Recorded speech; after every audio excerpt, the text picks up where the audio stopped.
I just need about 45 seconds to get something off. Go ahead. Let me tell y'all something. Y'all getting on my damn nerves. Stephen A. Smith, man. I think this guy's the biggest hypocrite on ESPN or on any sports network.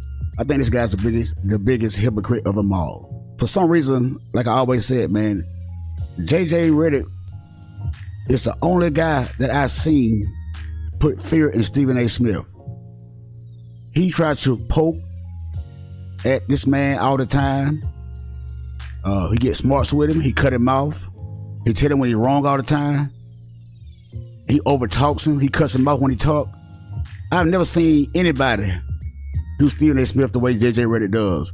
And I wonder what is it, man, that got Stephen A. Smith so scared of this guy. I mean, it's got to be something going on inside the ESPN that we don't know. But I'm beginning to see this a lot every time this guy comes on the show.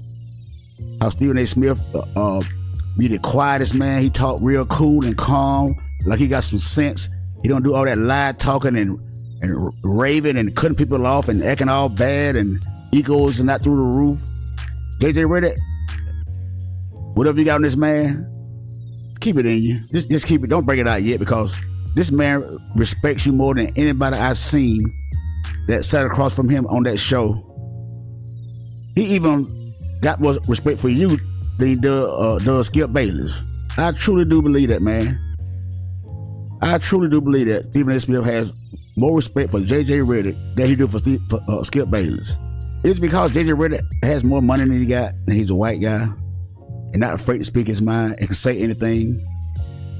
And if you notice, Stephen A. Smith, he always, kind of like check the room temperature first, let somebody else talk first, and then he goes in right behind there, and then he try to puff his chest out. We're gonna take a listen to Stephen A. Smith. I think it was Sunday after the Ja Morant incident went down. We're gonna hear JJ Redick speak on it yesterday morning on First Take, and we're gonna listen to Stephen A. Smith's response to what JJ Redick had to say. And I want you guys to listen to this, man, before and after JJ Redick talks. Now you tell me that Stephen A. Smith is not a hypocrite. We're gonna dive into this first clip, man, and we're gonna come right back, man, with some commentary. Reaction to that. What is your reaction to the latest from Ja Morant? Incredibly disappointed, disgusted, wondering what the hell is wrong with him. And it really comes down to that. This is a man that is universally recognized in NBA circles as being a highly, highly intelligent individual. This is stupidity. You know he's not stupid, so what would be the reason? Does he have other problems that we don't know about? It now warrants an investigation, because you got suspended for 8 games. You've cost yourself over $600,000. You've jeopardized your deal with Nike since you got the Nike signature shoe. You've jeopardized your deal with Powerade. No doubt a suspension is imminent from the league office. You can bet the house on that. There's no way around it. What possible explanation could you give? And keep this in mind. This is self-inflicted. This isn't some report from TMZ there where something was dug up the archives and you found out something. No, the first time he got suspended, that was on his own Instagram account. And this second time, he's with someone and they literally go Instagram live. So you're clearly not surrounding yourself with people who are looking out for your best interest. All of these things get taken into consideration. You're the one shooting hoops. You're the one making your money. You're the one that's the face of the franchise. You're the one that's one of the preeminent faces of the NBA. And you're the guy that has a young child and a young family to look out for. And you're throwing all of this in jeopardy for what? So y'all heard Stephen A. Smith right after the Ja Morant incident. And this is right here is yesterday morning. We hear from JJ Redick. Then right after we hear from JJ Redick, we're going to dive into what Stephen A. Smith had to say. Yesterday, one of the things that I mentioned was we weren't privy to the conversations when he was first suspended. We didn't know if they had discussed, another infraction, what the penalty would be. And it seems pretty clear from that conversation between Adam and Malika that that actually wasn't discussed. It wasn't discussed if there was another incident. And I'll say this again, in both these gun-waving incidents on IG Live, there has been no law that's been broken, as far as we know. Colorado police investigated, no law was broken. Assuming this is in Tennessee, open carry allowed in that state, assuming he has a permit for whatever it may be, no law has been broken. The reason I bring that up, it is very clear in our CBA what happens if you fail a drug test for performance-enhancing drugs or a street drug, a narcotic. It's very clear. It's this amount of games. It's very clear if you get a certain amount of technicals or a certain amount of flagrants, how much you're going to be suspended. And so that's where I think a 40-game suspension, the precedence for that, for not breaking a law. Again, we can go into the backstory of the incident with the teenager. Ja's claiming self-defense, that the teenager threw the ball in his face. We can go into the incident at the mall when he yelled at his security guard. We can go into the incident with the Indiana Pacers traveling party. As far as we know, all of these things have been investigated and no law has been broken. I'm not condoning the behavior. I'm not saying there should be no punishment. There should be consequences. You are the face of the league. You are representing the NBA. You are a role model to young kids. All of that. I don't think half a season is the right answer. And the last point I want to make, because you bring this up, the guns on social media. We talk about consequences. Look, in our country right now, gun culture is pervasive. It's pervasive. We've got mass shooting after mass shooting, and nobody's doing a damn thing about it. So I get why we're so sensitive to this right now.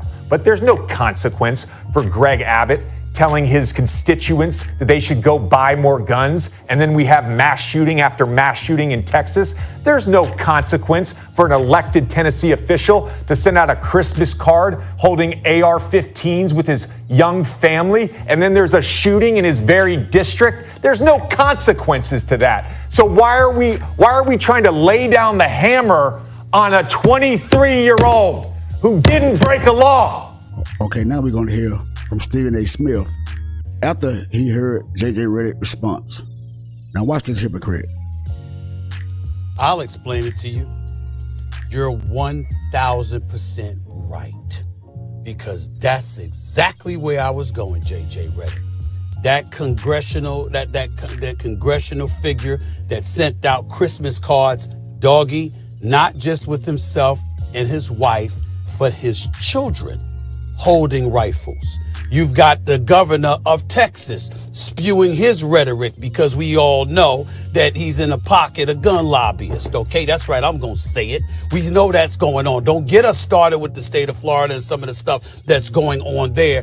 There is no doubt that J.J. Redick is 1,000% correct with what he said. What J.J. Redick basically said, and I'll encapsulate it this way. We're living in a country right now, and doggy, I get it, and I appreciate your passion, and your position is consistent. As do I. I got it. I got it. I got it. I truly, truly do. I get what you say. This is not anybody coming at you. But it says a lot about our country when, not Mad Dog, but there's a whole bunch of people out there who are so quick to feel the way Mad Dog just expressed about a 23-year-old basketball player. But you got elected officials that don't know how to act, that incite certain kind of behaviors according to a lot of folks. We don't have to go there, but we know what I'm saying. We see this kind of stuff happening, and yet they get elected, but everybody's ready to condemn a 23-year-old that just happened to be in a car with his friend doing something very stupid and very idiotic.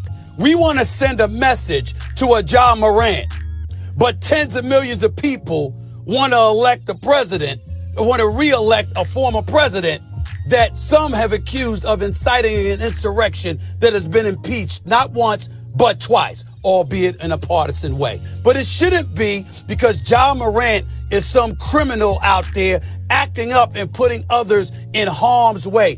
That's not what happened here. He's a 23-year-old kid, a young man that made a foolhardy decision and should be held accountable to it. But it shouldn't warrant the level of vitriol. Now, did y'all just hear this hypocrite? Did y'all just hear this hypocrite? Now, you know goddamn well you was not gonna say that. I was going with that, JJ. I was going right there. No, you was not. You was not going right there. If JJ Redick would have came out and really got into Ja Morant like everybody else was doing, you would have fell right into it, and you probably would have went a step farther than you did the first time when you spoke on this incident. But you always, it's something about, like I said, it's something about JJ Redick, man, that got this man shook inside. Every time he gets around JJ Redick, the man, the guy look like he has so much respect for people. He look like he would not harm a fly or anything like that. Or maybe he knows something that we don't know about JJ Redick. We all heard that JJ Redick want to go into coaching. He took a shot at JJ Redick last week when JJ Redick was out. He was talking about only in America where someone can go from coaching the Little League, his kids' Little League team, to the NBA, only in America. Like, I agree with that, but it's something deeper than this, man, that is between JJ Redick and Stephen A. Smith. I don't know what it is, man. I don't know what it is. I know JJ Redick got his own podcast, and I know Stephen A. Smith just started his podcast.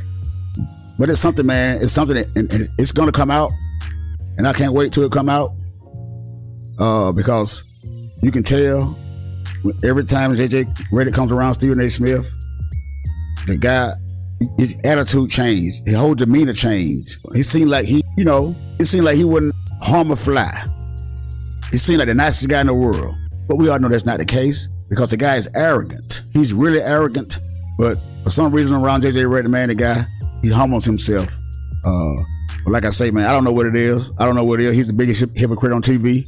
Anyway, man, hit that subscribe button. Hit that like button. Or leave me a comment down below and tell me what you guys think about Stephen A. Smith every time JJ Redick comes around. Until the next time, it's your boy Breezy, and I'm out.